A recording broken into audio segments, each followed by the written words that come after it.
تعالي بقى اقولك ازاي تعملي اكبر كميه من الزبده الفلاحي في البيت من شويه قشطه الحليب اللي هي قشطه اللبن بتاعتك من غير مجهود ومن غير تكلفه.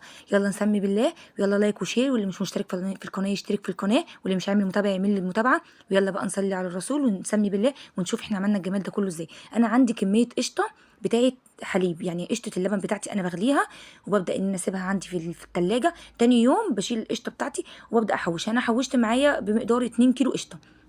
ال2 كيلو قشطه دي طلعوا لي من 9 كيلو 10 كيلو حليب. انا اللبن بتاعي بيكون مغلي تقيل، يعني اللبن بتاعي كامل الدسم. هبدا ان انا الفه زي ما انت عايزه تلفيه، لفيه في الكبه عندك او بمضرب الكهرباء او في الخلاط. انا بحب اضربها كده على ايدي زي ما انتم شايفين. هبدا اضربها لما تبقى كريمه كده خالص، وهتبدا ان هي تفتت مني، هتبدا تظهر كده.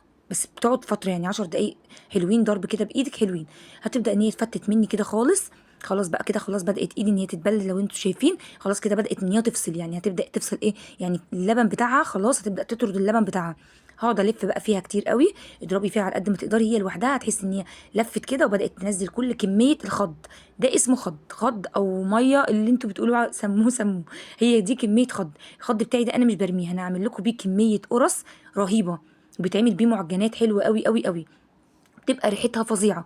بعمل كميه سمنه، كميه زبده تنفعك بجد لشهر رمضان. حلو قوي.